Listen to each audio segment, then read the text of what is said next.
Dr. Carry on. Smith. আসসালামু আলাইকুম, আমাকে শোনা যাচ্ছে? Clear? ওকে।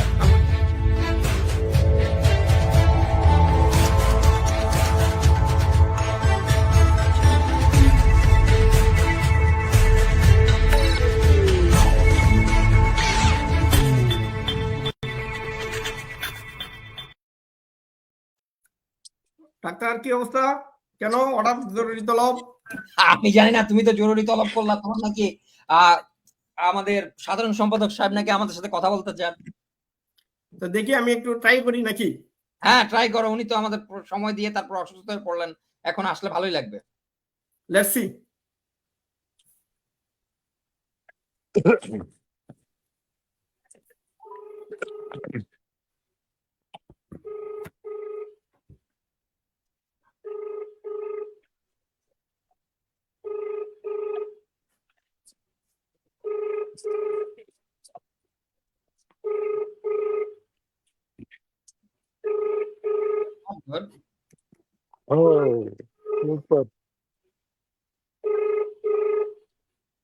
বলো। জি কাদার ভাই, আদাব। আমি সুশান্ত বলছিলাম। আমরা আপনার ইন্টারভিউটা রেকর্ডে আছে কিন্তু এখন। ভালো আছেন আপনি? হ্যাঁ, ভালো। তো আমরা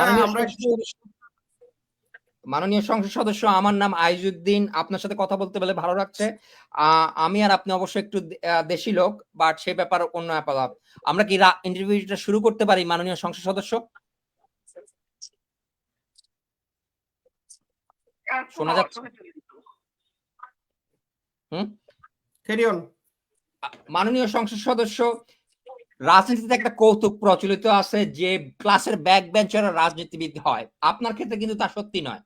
আপনি ঢাকা বিশ্ববিদ্যালয়ের ছাত্র ছিলেন এবং প্রথম সারির ছাত্র ছিলেন। আপনি ঢাকা বিশ্ববিদ্যালয়ের কেন্দ্রীয় ছাত্র সংসদের নেতা ছিলেন। আপনি অত্যন্ত একজন মেধাবী মানুষ। আপনি বাংলাদেশের সবচেয়ে গুরুত্বপূর্ণ মন্ত্রণালয় সামলিয়েছেন অলমোস্ট 16 বছর। আপনার শিক্ষা জীবন ও রাজনৈতিক জীবনের উল্লেখযোগ্য ঘটনাগুলো যদি আমাকে একটু বলেন, তাহলে আমরা একটু খুশি হব।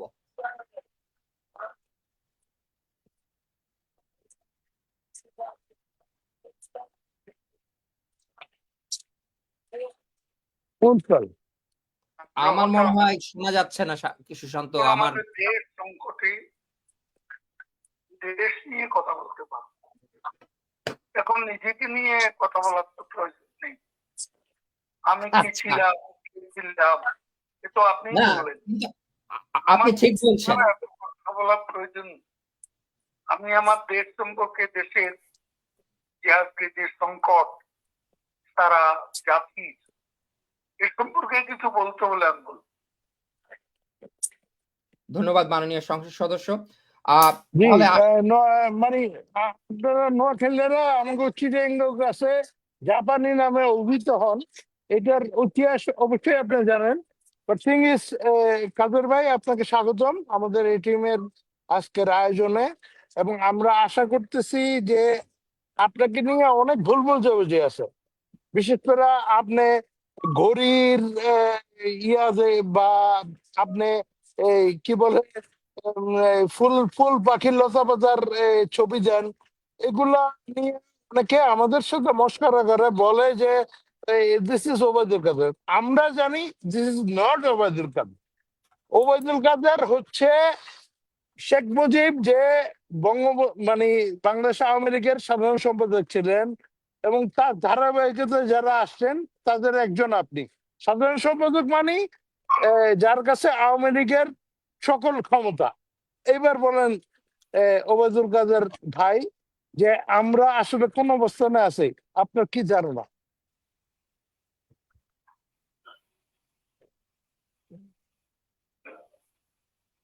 প্রশ্নটা আবার করুন। মানে প্রশ্নটা এই যে এই মুহূর্তে আওয়ামী লীগের অবস্থান কি? আপনি বাংলাদেশ আওয়ামী লীগের সাধারণ সম্পাদক হিসেবে কি মনে করেন আওয়ামী লীগের অবস্থান এই মুহূর্তে কি?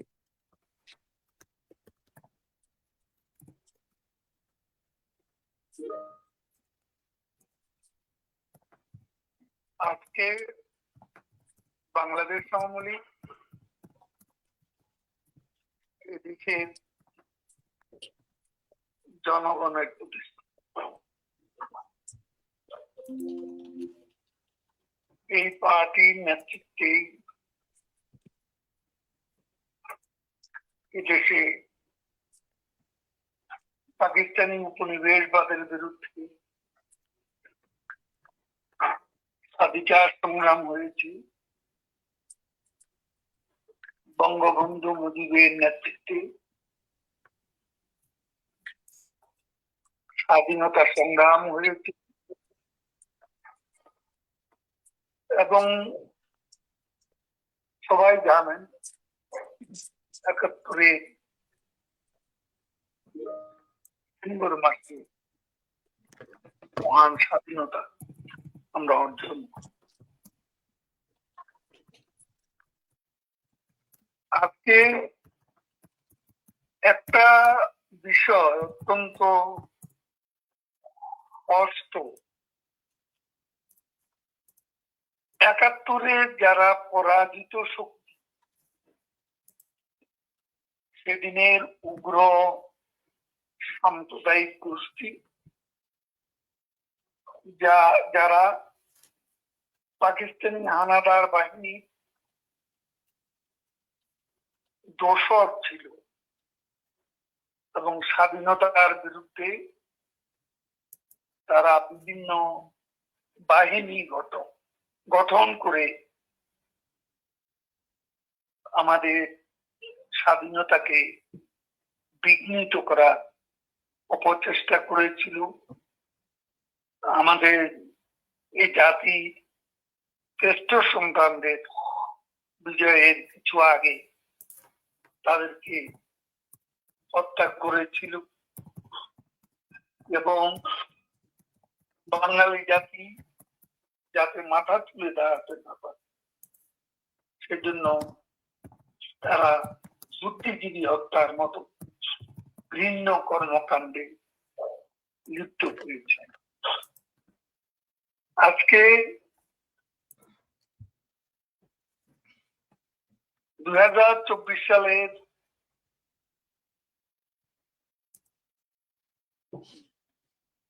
৫ আগস্ট এদেশে একই ষড়যন্ত্রেরই ধারাবাহিকতায় এই উগ্র সাম্প্রদায়িকতা এবং জঙ্গিবাদী শক্তি উত্থান ঘটেছিল। গোটা আন্দোলন নামে থাকলেও তাদের লক্ষ্য ছিল শেখ হাসিনা সরকারের পতন, শেখ হাসিনাকে হত্যা করাও তাদের টার্গেট ছিল। এবং আওয়ামী লীগ আমরা পার্টি হিসেবে আমরা সারা বাংলাদেশে সাংগঠনিকভাবে সতর্ক পাহারায় ছিলাম। তারপরও যে দেশি বিদেশি ষড়যন্ত্রে এখানে সুবিধাবাদী সুৎখোর ইউনূসের মতো লোক যে নিজের ত্যাগ ফাঁকি দেওয়ার ঘটনাকেও মামলাকেও চাপা ক্ষমতার জন্য, এইরকম মানুষের নেতৃত্বে এখানে যে জঙ্গিবাদী উত্থান ঘটেছিল সেটা আমরা পরিস্থিতি, তখনকার যে জটিল পরিস্থিতি তার মধ্যে আমাদের মধ্যে বাস্তবতা যে সরকারের পতন এমনটা আসলে আমরা অনুভব করতে পারি। এটা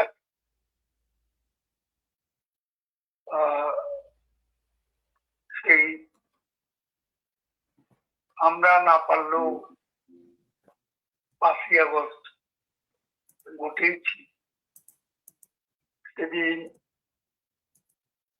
আমাদের নেত্রী বাংলাদেশের প্রধানমন্ত্রী,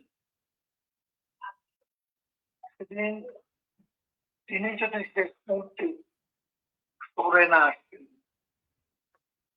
তাহলে তিনি তাদের 75-এর মতো রক্তাক্ত ঘটনার শিকার হতেন শেখ হাসিনা এবং বঙ্গবন্ধু আরেক কন্যা শেখ রেহানা। তখন ছিলেন ঢাকা, এবং সে সময় পরিস্থিতি যখন অবনতি হয়, আপনাদের নেত্রী তিনি পালিয়ে আসতে চান। তিনি চেয়েছিলেন মানুষ যদি না চায়, আর তখনকার যে বিস্ফোরণ সৃষ্টি করা হয়েছে, সে সময় নানান শ্রদ্ধাবর, ওই পরিস্থিতির মুখে প্রয়োজনে পদত্যাগ করতে হলে পদত্যাগ করে তিনি সরি টু ইন্টারাপ্ট ইউ। আমাদের মাননীয় সাধারণ সম্পাদক ওবায়দুল কাদের ভাই, আমাদের আসলে 3রা আগস্টে কি পরিস্থিতি ছিল, মানে 5ই আগস্টে দেখা গেল মাঠে আওয়ামী লীগ নাই, অথচ আমরা 4 আগস্ট রাত 2টা পর্যন্ত দেখছি যে ঢাকা শহরে আওয়ামী লীগ এবং প্রতিটা অঙ্গ সংগঠনের অসংখ্য নেতা কর্মী ছিল, যাদের সংখ্যা লাখখানেক। তাদেরকে কেউ ফোন করে বলছে তোমরা বাসায় চলে যাবা, তোমরা বাসায় চলে যাও। আপনি কি মনে করেন এটা ব্যতিক্রম হইতে পারতো 5 তারিখে যদি তারা মাঠে থাকতো? না, এটা ঘটেনি। এটা ঘটেনি। কর্মসূচির ব্যাপারে আমাদের 1 তারিখে একটা বড় জমায়েত ছিল, সারা বাংলাদেশ ঢাকায় জমায়েত করার কথা ছিল। যেহেতু তখন কারফিউ ছিল, তখন এই অবস্থায় এই জমায়েতটা না করার অনুরোধ আসে, এবং সে অবস্থায় মানে কারা অনুরোধ করছে তো ভাই, ওবায়দুল কাদের ভাই, কারা অনুরোধ করছে? মানে আমরাও করছি নাকি অন্য তরফে? কেউ না কেউ বা কোনো পক্ষ অনুরোধ করেছে, বলেছে যে কারফিউর মধ্যে জমায়েত কি করে হবে সারা বাংলাদেশে। তারা তাদের যুক্তি দিয়ে বলেছে। আসলে 1 তারিখের প্রোগ্রামটা ক্যান্সেল করাটা আমাদের একটা বড় ভুল হয়েছিল। কারণ তোফাল ভাই, আবার সরি কাদের ভাই, আবার একটু ইন্টারাপ্ট করি। মানে আপনার কি মনে হয় যে 1 লাখ 1.5 লাখ আওয়ামী লীগ কর্মী ওই সময় যে রাজপথে ছিল, এনারা থাকলে আওয়ামী লীগের কি 5 তারিখে পতন হইতো, নাকি তারা প্রতিরোধ করতে পারতো? 1 তারিখ আমরা আমাদের 5-7 লাখ লোক ঢাকা শহরে 1 তারিখে জমায়েত করার কথা ছিল, এবং তারা ঢাকা বিভিন্ন পয়েন্টে এই জমায়েত অব্যাহত থাকত। তাহলে হয়তো ভিন্ন রকম কোন ইম্প্যাক্ট হতে পারত, এবং ফলাফলও হতে পারত। সেটা হয়নি। না হওয়ার পক্ষে যে যুক্তিটা, সেটাও উপেক্ষা করার মতো নয়। আবার সেই মুহূর্তে একটা বিশাল যেহেতু সমাজের, বাংলাদেশের ছাত্র সমাজের আবেগ প্রবণ একটা উল্লেখযোগ্য অংশ, এবং এর সঙ্গে জঙ্গিবাদ, ৭১ পরাজিত শক্তি এবং পাকিস্তানি দূতাবাসে তখন ওই চক্রান্তের সাথে জড়িত হওয়া লস্করে তৈবার একটা শাখা সেই সাম্প্রদায়িক উত্থানের সাথে জড়িত ছিল বলে এখনো খবর বেরিয়ে আসছে। কাজে এই পরিস্থিতির মুখে এটা মনে করা ঠিক হবে না যে আমাদের কর্মীরা কারো অনুরোধে ঘরে ফিরে গেছে, এমন কিছু নয়। বলে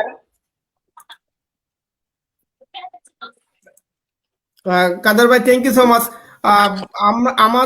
আমরা তো এই কি ঘটেছে এটাতে আমরা আসলে গল্প বললে হয়তো গরিব গল্পটা বলেন। আমাকে আমার বন্ধু, আমার শুভাকাঙ্ক্ষী, আমার কোনো আত্মীয় যদি ভিড় করে আমি কি করব? লক্ষ টাকা দিয়ে, লক্ষ লক্ষ টাকা দিয়ে ঘুড়ি কেনার সামর্থ্য আমার। কারণ আমি মন্ত্রণালয় চালিয়েছি, পার্সেন্টেজ খাইনি, কমিশন খাইনি, মুখে হাত দিয়ে বলতে পারি দুর্নীতি করিনি। আমার এখানে কোটি কোটি টাকা কাজ হয়েছে, কিন্তু আমি 10টি টাকা কোথাও থেকে হাতিয়ে নিইনি। কোন সত্যই তো চাপা দিতে পারে না। আজকে সেজন্যই মাঝে মাঝে দুঃখ, ঘুরে নিয়ে কে আমাকে একটা কোটি দিল, এগুলো তো বন্ধু বান্ধব, শুভাকাঙ্ক্ষী, আত্মীয় স্বজনরা দেয়। এগুলো নিয়ে এইসব অপপ্রচার, এটা আগে আমি অপপ্রচারই। কাদের ভাই, আমি একটু অ্যাড করি। কাদের ভাই, আমি একটু আমার বিরুদ্ধে নেই যে আওয়ামী লীগের সেক্রেটারি হয়ে সুশান্ত, আমি যদি একটু প্রমোশন বাণিজ্য, দলের মধ্যে কমিটি গঠনের বাণিজ্য, এসবের সঙ্গে আমি ভুলেও কখনো জড়িত। কাদের ভাই, আমরা ওই আসলে ওই গরির বিষয়টা এগুলা খুবই মানে মাইনর ইস্যু। মাননীয়, আমি একটু জাম্প করি। মাননীয় সংসদ সদস্য, আপনার ত্রুটি নিয়ে আমরা অনেক কথা শুনি। মাননীয় সংসদ সদস্য, আপনার ত্রুটি নিয়ে আমি একটা কথা শুনি। আমি সবাইকে স্মরণ করিয়ে দিতে চাই যে আপনি মুক্তিযুদ্ধে সক্রিয়ভাবে অংশগ্রহণ করিয়েছেন। আমি সবাইকে স্মরণ করিয়ে দিতে চাই আপনি 1975 সালে 5 বছরের উপরে জেল কেটেছেন। আমি স্মরণ করে দিতে চাই বাংলাদেশ আওয়ামী লীগ যখন ক্ষমতায় আসে 2008 সালে, সেখান থেকে আপনি পদ্মা সেতু নির্মাণের সাথে জড়িত ছিলেন। পদ্মা সেতু বাংলাদেশের সবচেয়ে বড় সফলতা, বাংলাদেশ আওয়ামী লীগের জন্য নয়, বাংলাদেশের জন্য। আমি স্মরণ করে দিতে চাই মাননীয় সংসদ সদস্য যে মন্ত্রণালয়ের দায়িত্ব ছিল, সেই মন্ত্রণালয় ঢাকা শহরকে মেট্রো রেল উপহার দিয়েছে। আমি স্মরণ করে দিতে চাই যে এলিভেটেড এক্সপ্রেস হাইওয়ে এখন আমরা বিভিন্ন রকমের ছবি দেখি, সেটা মাননীয় সংসদ সদস্যের মন্ত্রণালয়ের আন্ডারেই হয়েছে। মাননীয় সংসদ সদস্যের আন্ডারে সেতু ভবনে আমরা অনেক বাংলাদেশের সেতু দেখতে পেরেছি। অবকাঠামোর উন্নয়ন যে হয়েছে বাংলাদেশ সড়কের, সেটা মাননীয় সংসদ সদস্যের আন্ডারে। সো মাননীয় সংসদ সদস্যের সফলতা অনেক, দোষগুণ মিলিয়ে মানুষ, ব্যর্থতার সফলতা মিলিয়ে মানুষ। এইসব প্রকল্পের হচ্ছে, এইসব প্রকল্প, এইসব উন্নয়নের আসল রূপকার হচ্ছে বঙ্গবন্ধু কন্যা প্রধানমন্ত্রী শেখ হাসিনা। তিনি ছিলেন এইসব কর্মকাণ্ডের মূলে, তার নির্দেশে হয়েছে। আমি তার মন্ত্রী হিসাবে দায়িত্ব পালন করেছি। কাদের ভাই, একটা জিনিস আমি একটু অ্যাড করবো যে মানে আপনার বিরুদ্ধে এখন পর্যন্ত কেউ 1 পয়সার দুর্নীতি তুলতে পারেনি, পারবেও না। সো এবং আপনি যেভাবে কাজ করেছেন, না না, পারবেও না, পারেও নাই, পারবেও না। মাননীয় সংসদ সদস্য, আমি এখন আপনাকে একটি প্রশ্ন করতে চাই। প্রশ্নটি হচ্ছে হলো গিয়ে বিরুদ্ধে কত মামলা আছে? আমারও 212টা। আমি কোনোদিন একটা পিঁপড়াও জেনে শুনে হত্যা করিনি। এখন আমার বিরুদ্ধে কোন মামলা এগুলা একটা দুটা না, 212টা। নেত্রীর বিরুদ্ধে 412টা। অবাক কাদের ভাই আমাদের কাদের ভাই কথা আছে না, জি দেবদূতের মতোই অবাক। কাদের ভাই একটা প্রশ্ন করবো আমরা এখন একটু, ডাক্তার ক্যারি অন। মাননীয় সংসদ সদস্য, একটা জিনিস আপনার বিনয়, আপনি এইসব প্রত্যেকটি প্রকল্পের সাথে জড়িত ছিলেন। এটি শুধুমাত্র প্রধানমন্ত্রীর একলার নয়, আপনিও এই সফলতার অংশীদার। আমি আপনাকে যে প্রশ্নটা করতে চাচ্ছি সেটা হচ্ছে জাতিসংঘের মানবাধিকার কমিশনের রিপোর্ট। এই তথাকথিত মানবাধিকার কমিশন রিপোর্টে দাবি করা হয়েছে যে আওয়ামী লীগ 1400 মানুষকে হত্যা করেছে, যদিও বাংলাদেশ সরকার বলছে 854 জনের মতো মারা গিয়েছে। আপনারা কি আসলে এই গণহত্যার নির্দেশ দিয়েছিলেন? পুলিশ কেন আন্দোলনকারীদের হত্যা করবে? আপনারা তো জনগণের দ্বারা নির্বাচিত সরকার, আপনারা জনগণের সরকার, আপনারা কেন জনগণের বিরুদ্ধে গণহত্যা করেছেন জাতিসংঘের মানবাধিকার কমিশনের রিপোর্ট অনুযায়ী? আমরা যখন দেখছিলাম একটা সুপরিকল্পিত চক্রান্ত, এই চক্রান্তের সঙ্গে দেশি বিদেশি অনেকেই জড়িত এবং কোটা আন্দোলনকে শেখ হাসিনা বিরোধী সরকার বিরোধী আন্দোলনে রূপ দেওয়ার যে চক্রান্ত তখন চলছিল এবং সে লক্ষ্যে তারা একটা গণবিস্ফোরণ ঘটানোর পরিকল্পনা করেছে বাংলাদেশে। কি আপনার বক্তব্যটা কি ছিল? যে মানবাধিকার কমিশনের যে একটা রিপোর্ট, এই রিপোর্টে তো জাতিসংঘের মানবাধিকার কমিশন যে রিপোর্ট দিয়েছে এটা সর্বৈধ মিথ্যা, আমি বলবো উদ্দেশ্য প্রণোদিত। ইউনূস সাহেবের বন্ধুরাই এই মানবাধিকারের নেতা, জাতিসংঘের অনেক কর্মকর্তা তার ব্যক্তিগত বন্ধু, তিনি তাদেরকে এই আওয়ামী লীগ, শেখ হাসিনা এবং আমাদের দলের বিরুদ্ধে লড়িয়ে দিচ্ছে। এটাই হলো সত্যিকারের ইতিহাস। তাহলে কি আপনি বলতে চাচ্ছেন হেফাজতে যে আপনারা 3500 মানুষ মেরে ফেলেছিলেন বলে বাজারে গুজব ছড়ানো হয়েছিল, কিন্তু শেষ পর্যন্ত জানা গেল যে আমরা 30 জনের মতো মারা গেছে বলে জানাচ্ছি, আপনি বলতে চাচ্ছেন এরকমই সেরকম একটা রিপোর্ট? তারা তাদের সো-কল আন্দোলন জমানোর জন্য নিজেরাই লাশ ফেলে সেদিন আন্দোলন জমানো তারা চক্রান্ত করে এবং তাতে অনেক লোক হত্যার শিকার হয়। সে হত্যাকাণ্ডগুলো তাদের জঙ্গিরাই সংগঠিত করে। লেলিয়ে দেয়া জঙ্গিদের হাতে হত্যাকাণ্ড সংগঠিত, কোন নিরীহ মানুষ, নিরীহ ছাত্রকে হত্যা করার কোন ধরনের এরকম গণবিরোধী কর্মকাণ্ডে আওয়ামী লীগ জড়িত ছিল না এবং আমাদের নেত্রী কোন নিরীহ মানুষকে হত্যা করার কোন প্রকার নির্দেশনা দেয়নি। আজকে পুলিশকে কিভাবে নির্যাতন করা হয়েছে, কত পুলিশ হত্যাকাণ্ডের শিকার। সিরাজগঞ্জের এক উপজেলা সেখানে থানা সদরে 13 জন পুলিশ সদস্যকে হত্যা করে। একজন প্রেগন্যান্ট মহিলা, সে কাগজে মিনতি করার পর তাকে পর্যন্ত তারা রেহাই দেয়। এটাই হলো বাস্তবতা। আমরা কেন হত্যা করি? কাদের ভাই, আপনিও তো আজকে হয়তো একটা নিউজ দেখেছেন যে নড়াইলের এক বৈষম্য বিরোধী ছাত্রের বাসা থেকে স্নাইপার রাইফেল উদ্ধার করা হয়েছে। তো আপনি যেটা বলছেন এটাই বাস্তবতা যে তারাই খুন করেছে এবং খুন করে আবার আমাদের উপরে চাপিয়ে দেওয়ার চেষ্টা করেছে। আমাদের উপর দোষ চাপিয়ে হ্যাঁ, আজকে ক্যাঙ্গারু কোর্টে 16 জুনে প্রহসনের যে বিচার নাটক হতে যাচ্ছে, এই সাজানো নাটক শেখ হাসিনার বিরুদ্ধে বাংলার মানুষ এটা জানে এবং এই ধরনের প্রহসনের বিচার বঙ্গবন্ধুর বিরুদ্ধে হয়েছে।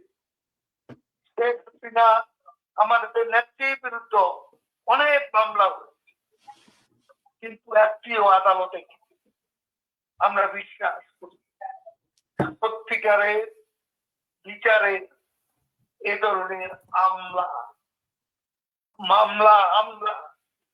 এই মামলা চীনের মতো ভেসে যাবে, এটা আমরা বিশ্বাস করি। বাংলার জনগণ প্রতিরোধ করবে এই প্রহসন মামলার বিরুদ্ধে, প্রহসনের বিচার নাটকের। আমাদের কাদের ভাই, আমরা একটু নেক্সট কোয়েশ্চনে যাব। Doctor, question please. হ্যাঁ, মাননীয় সংসদ সদস্য ডক্টর ইউনূস, যিনি বেআইনি সরকার প্রধান এখন, এবং এনএসপির বিভিন্ন সদস্যরা এবং বিএনপিও বলছে, বারবার বলছেন মাননীয় সংসদ সদস্য। আমি তো এখন বাংলাদেশে তো পার্লামেন্ট, আমি তো এখন আর সংসদ সদস্য কিভাবে থাকলাম? মাননীয় সংসদ সদস্য, আমি মনে করি বর্তমান সরকার বেআইনি, আপনি এখন সংসদ সদস্য। সাধারণ সম্পাদক হিসাবে বলতে। আচ্ছা, মাননীয় সাধারণ সম্পাদক, আচ্ছা আমি আপনাকে দুটোই বলবো, মাননীয় সাধারণ সম্পাদক এবং আনন্দবাজার একটা বড় ইন্টারভিউ করেছে প্রথম বাতা থেকে, সেখানেও তারা আমাকে সাধারণ সম্পাদক বলে। আমরা তো কাদের ভাই, আমরা তো মনে করি যে আমাদের সংসদ এখনো বহাল, কারণ লিগালি তো তারা এই সংসদকে ডিজলভ করার কোনো অথরিটি রাখে না। তো এই জন্য আমরা মনে করি আপনি এখনো সংসদ সদস্য। আমি এটার চেয়েও বড় মনে করি আমি আওয়ামী লীগের জেলা। জি, আমার কাছে। আচ্ছা, ঠিক আছে, তাহলে আমরা এইভাবেই আগে চলতে। আচ্ছা, মাননীয় সাধারণ সম্পাদক, ডক্টর ইউনূস বলে থাকেন, দ্য বেআইনি প্রধানমন্ত্রী উপদেষ্টা, যে আওয়ামী লীগের উপর সাধারণ মানুষের অনেক ক্ষোভ ছিল। আপনারা সাধারণ মানুষের ভোটাধিকার হরণ করেছেন, আপনারা 18 সালে রাতের ভোটের নির্বাচন করেছেন, 2024 নাকি তথাকথিত ডামি নির্বাচন করেছেন। ওনারা দাবি করছেন আপনারা গণতন্ত্রকে জাদুঘরে পাঠিয়েছেন। এই সব তথাকথিত দুরবস্থার কথা কি সত্যি? আপনারা কি আসলেই ভোট চুরি করেছেন? আপনারা কি আসলেই অপোজিশনকে কোনো স্পেস দেননি? উনি তো নিজেই একজন গণবিরোধী, ক্ষমতা লিপ্সু এবং জঙ্গি গোষ্ঠী নেতা। তিনি এসব মন্তব্য আওয়ামী লীগের বিরুদ্ধে করছেন, কিন্তু তাকে বলেন সত্যিকারের একটা জনমত জরিপ বাংলাদেশে করতে। এই মুহূর্তে সঠিক কোন জনমত জরিপ বলে বেশিরভাগ মানুষই শেখ হাসিনা এবং আওয়ামী লীগের পক্ষে রায়, একথা আমি বলতে পারি স্পষ্ট। Thank you. ডাক্তার, পরের প্রশ্ন প্লিজ। শিওর। মাননীয় সাধারণ সম্পাদক, আপনাদের শত নির্যাতনের পরেও খালেদা জিয়া বিদেশে পালিয়ে যায়নি, কিন্তু আমাদের বিরোধী পক্ষ দাবি করছেন যে শেখ হাসিনা বিদেশে পালিয়ে গেছেন। দেশ থেকে বিচারের মুখোমুখি হতে চাননি, আপনি এই বক্তব্যের বিরুদ্ধে কি বলবেন?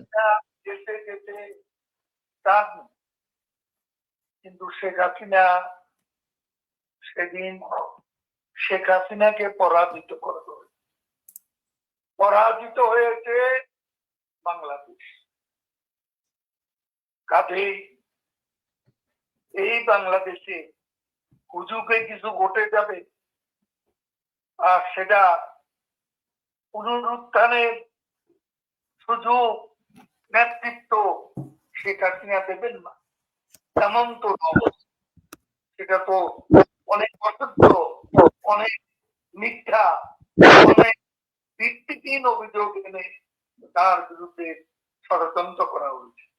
সেদিন তাদের টার্গেট ছিল তাকে মেরে ফেলা, গণভবনে তাকে মেরে ফেললে তিনি না বাঁচলে বাংলাদেশে আজকে নেতৃত্ব দেওয়ার, মুক্তিযুদ্ধের পক্ষে, স্বাধীনতার পক্ষে নেতৃত্ব দেওয়ার মূল ব্যক্তিটাকে বল।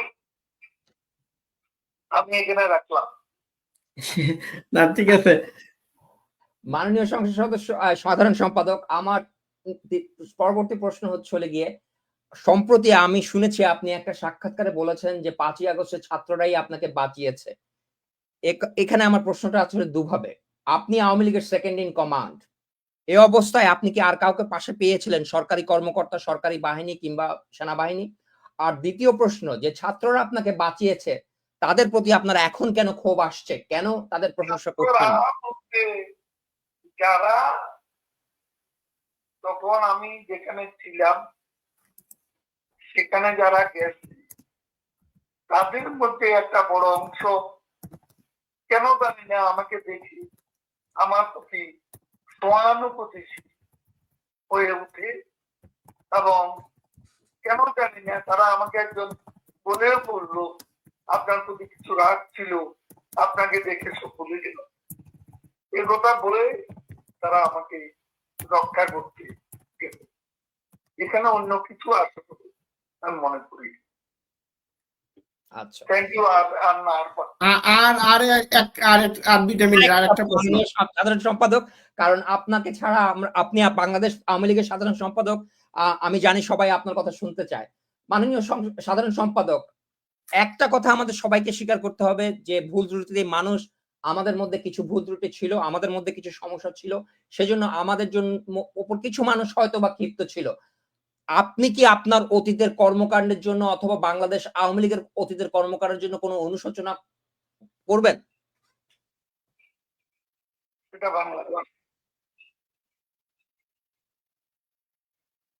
বাংলাদেশের বাইরে বসে বাংলাদেশের জনগণের কাছে আমার যদি কোনো ভুল হয়, যদি কোনো অনুশোচনা থাকে, সেটার অভিব্যক্তি প্রকাশ বাংলাদেশের মাটিতে জনগণের মাঝে।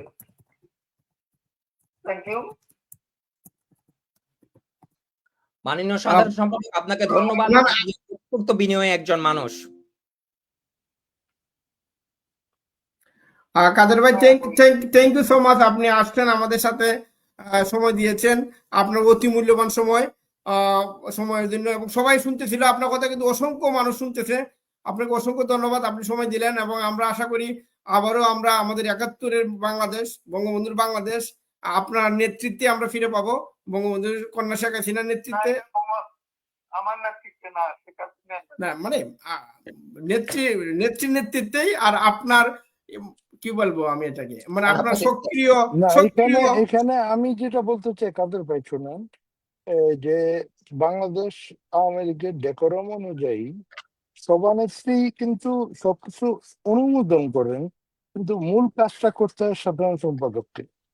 আমার যেটা ধারণা যে বাংলাদেশ আওয়ামী লীগকে সংগঠিত করার ব্যাপারে আপনি যেই পরিশ্রম করছেন, এবং আমার ধারণা যে বাংলাদেশ আওয়ামী লীগের সারা বাংলাদেশে 65,000 বর্গমাইল বা 68,000 বর্গমাইল যাই বলেন, সব কোনার সব নেতা কর্মীকে আপনি চিনেন, এবং আপনার মাধ্যমে তারা সংগঠিত। তো আমাদের দাবিটা ওইখানেই, যে আপনার মাধ্যমে কিন্তু আমরা আওয়ামী লীগকে সংগঠিত দেখতে চাচ্ছি। That's my point. Thank you.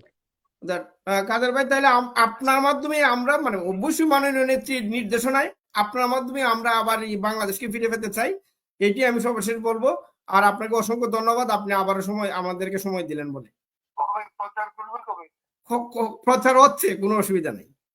মাননীয় সাধারণ সম্পাদক, আপনাকে অসংখ্য ধন্যবাদ। জয় বাংলা। জয় বাংলা, জয় বঙ্গবন্ধু কাদের ভাই। জয় বাংলা, জয় Bangabandhu. Okay, okay, we are still on live, doctor. Thank you so much আর ভাই। প্রথমেই আমি বলবো মাননীয় সাধারণ সম্পাদক এবং মাননীয় সংসদ সদস্যকে আমাদের প্রোগ্রামে আসার জন্য ধন্যবাদ। আমার ধারণা উনি অনেক বিষয়গুলো ক্লিয়ার করে দিয়েছেন। আর আমার সবচেয়ে ভালো লেগেছে যে তিনি প্রকাশ করেছেন যে আমার যদি অনুশোচনা থাকে অবশ্যই আমরা বাংলাদেশের জনসাধারণের সাথে করব। ভুল ত্রুটি হবেই, কিন্তু ভুল ত্রুটির বাইরে আমাদেরকে এখন পুরোপুরি ভাবে তাকাতে হবে। আমি একটু ওনার প্রশ্নগুলোর জবাবগুলো, কারণ আমাদের কানেকশনটা একটু দুর্বল ছিল, সেজন্য আমি এটা পরিষ্কারভাবে বলতে চাই। ওনার কাছে আমার প্রথম প্রশ্নটা ছিল আপনার ৩রা আগস্টের ঘটনা প্রবাহ যেটা পিয়াল করেছিল, উনি পরিষ্কারভাবে বলে দিয়েছেন যে পরিকল্পনাগুলো ছিল সেই পরিকল্পনা করতে সফল করার জন্য প্রস্তুতিও ছিল, কিন্তু কোনো কারণবশত সেই পরিকল্পনাগুলো সফল করা সম্ভব হয়নি এবং ১ তারিখে যে মিটিংটা ছিল সেই মিটিংটা বাতিল করা ছিল সবচেয়ে বড় ভুল। এবং এটাতে বোঝা যাচ্ছে দেশে একটা সেনাবাহিনী অভ্যুত্থান হয়েছে এবং সেনাবাহিনীর অভ্যুত্থানের কাছে ওনারা হেরে গেছেন। এখানে কোনো গণ অভ্যুত্থান হয়নি। দ্বিতীয় প্রশ্নটা ছিল জাতিসংঘের মানবাধিকার কমিশনের রিপোর্ট। এই কমিশনের রিপোর্টটা যে পুরো প্রোপাগান্ডা এবং এটা যে আসলে ইউনূসের ফরমায়েশি বানানো, সেটা উনি সম্পূর্ণভাবে পরিষ্কার করে দিয়েছেন। তিনি বলে দিয়েছেন সেনাবাহিনী, জামায়াতে ইসলামী তাদেরকে কোনো তথ্য দেয়নি, সেনাবাহিনীকে কোনো তথ্য দেয়নি এবং এটা একটা ইউনূসের অর্ডারি রিপোর্ট। এই পরিষ্কারভাবে তিনি সেটা বলেছেন। রিপোর্টের শুরুতে এবং শেষে কোনো কিছু ঠিকমতো ভাবে বলা হয়নি। আর রিপোর্টের সবচেয়ে বড় কথা যে জিনিসটা পরিষ্কারভাবে বলা হয়নি, ৩৫০০-এর উপরে যে পুলিশ মারা গেছে সেটা ঠিক কি হয়েছে সেটাও তিনি খুব পরিষ্কারভাবে বলে দিয়েছেন। আর আমাদের জাস্ট নিজের একটা অ্যাড, জাতিসংঘের এই রিপোর্ট কিন্তু কোনো বিচারিক দলিল না এবং এটা কোনো বাইন্ডিং ডকুমেন্টার না। ইভেন জেনারেল ওয়াকাও বলেছে জাতিসংঘের রিপোর্টে ওনার কোনো ইনপুট ছিল না। আর জাতিসংঘের রিপোর্টের সবচেয়ে বড় সমস্যা হলো এখানে দাবি করা হচ্ছে যে ১৪০০ লোক মারা গিয়েছে। বাংলাদেশ সরকারের সেই জুলাই ফাউন্ডেশন এবং জুলাই মন্ত্রণালয়ের রিপোর্ট অনুযায়ী ৮৫৪ জন মারা গেছে, তার মধ্যে ১০০ উপরে ফিরে এসেছে। আর এই ৭৫০ জনের 2/3 শুধুমাত্র সাধারণ ছাত্র জনতা এবং ২৫০ উপরে বা ৩০০ কাছাকাছি বাংলাদেশ আওয়ামী লীগের সদস্য এবং কর্মী এবং নেতা। একটা জিনিস ওনাকে প্রশ্ন করা হয়েছিল যে আওয়ামী লীগের উপর সাধারণ মানুষের ক্ষোভ ছিল কেন, তিনি সেটুকুনি বলেছেন।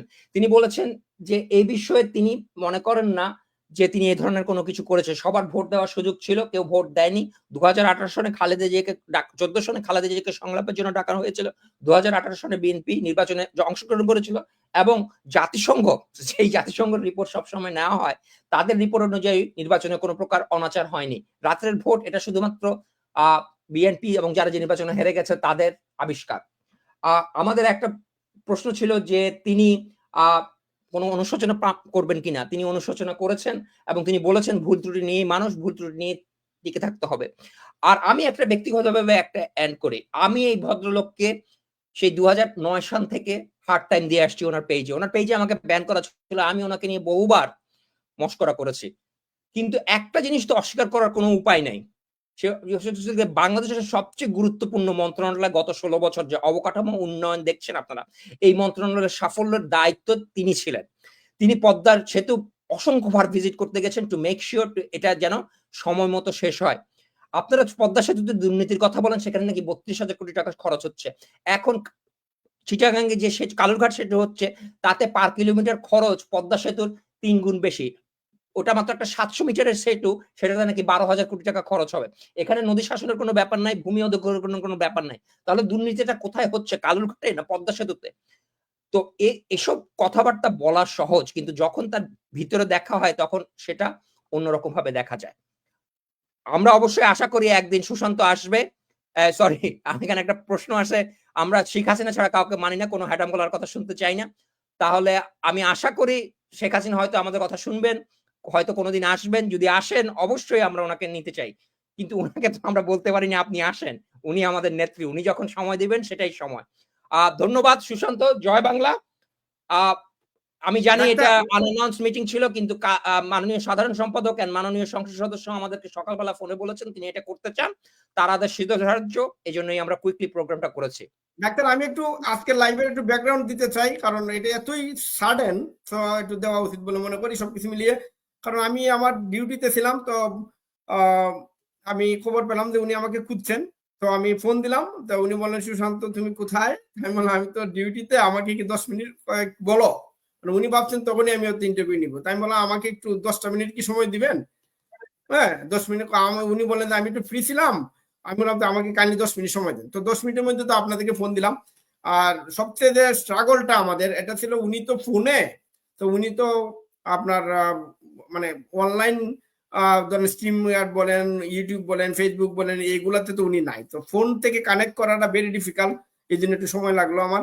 আর অবভিয়াসলি অনেকেই তো বলে যে অমুক নেতা মানি না, তমুক নেতা মানি না, কিন্তু সবচেয়ে দুঃখজনক আমি সবাইকে একটা প্রশ্ন করি যে can you tell me one name so that I can bring him, I can invite him. এখন পর্যন্ত একজন আওয়ামী লীগের পাইলাম না যে একটা নাম বলতে পারে। তার মানে কি বাংলাদেশে শেখ হাসিনা, শেখ হাসিনা ছাড়া বাংলাদেশে কি আর কেউ নাই? একজনও নাই? Is it acceptable? তার মানে কি? তার মানে এটা একটা বিশাল ষড়যন্ত্রের একটা অংশ, আমাদের নেতা কর্মীরা ষড়যন্ত্রের একটা পার্ট হয়ে গেছে, তারা না বুঝেই ষড়যন্ত্রের একটা পার্ট হয়ে গেছে। তারা যখন বলে যে শেখ হাসিনা ছাড়া কাউকে মানি না, that does not mean he maintaining the political procedure and system. So এটা আমাদের নেতা কর্মীদের ডাক্তার বুঝতে হবে যে তার মানে কি শেখ হাসিনা সারা বাংলাদেশ চালাবেন, একদম একটা ওয়ার্ড লেভেল, একটা ওয়ার্ড উনি চালাবেন? তার মানে কি উনি সারা না, দেশের সব তোমাদের যাদের সমস্যা আছে, তোমাদের যাদের সমস্যা আছে, আমি খুব পরিষ্কারভাবে বলতে চাই, এটা শুনতে খারাপ দেখাবে।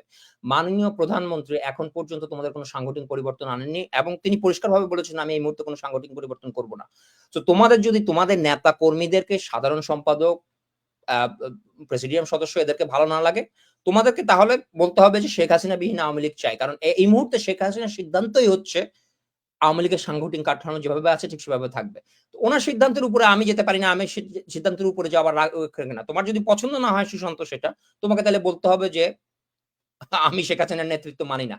আর সেটাই যারা অভিযোগ করতেছেন, ওবায়দুল কাদেরকে কেন আনা হচ্ছে, নানককে কেন আনা হচ্ছে, নানক সাহেবকে কেন আনা হচ্ছে, অথবা বিপ্লব বড়ুয়া সাহেবকে আনা হচ্ছে কেন, আপনাদেরকে সেই সিদ্ধান্ত নিতে হবে। আমি এখানে কিছু করার রাখতে পারি না, এবং আমি কথাটা পরিষ্কারই বলতে দিতে চাই, এটা শেখ হাসিনার সিদ্ধান্ত, এবং উনি বলছেন তিনি এই মুহূর্তে কোনো সাংগঠনিক পরিবর্তন করবেন না। পরিষ্কার না ডাক্তার, তার মানে কি? তার মানে আমাদের নেতা কর্মীদের তো এই যে নেতা কর্মীরা যে বলে যে শেখ হাসিনা তার আর কেউ লাইভ দেখতে চাই না, তার মানে কি শেখ হাসিনা প্রতিদিন আমাদের লাইভে আসবেন? উনি কি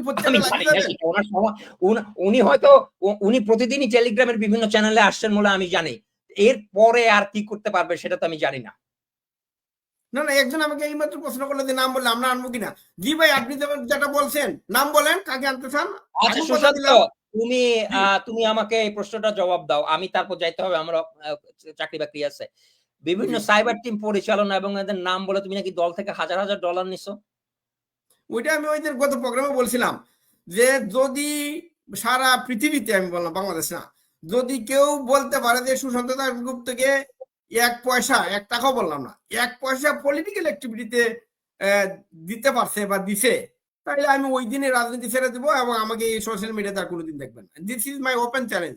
যদি কেউ সারা পৃথিবীতে বলতে পারে যে সুশান্ত দাশগুপ্ত থেকে পলিটিক্যাল অ্যাক্টিভিটির জন্য 1 পয়সা দিছে, সাথে সাথে আমি ওই দিন রাজনীতি ছেড়ে দেবো, গ্যারান্টেড।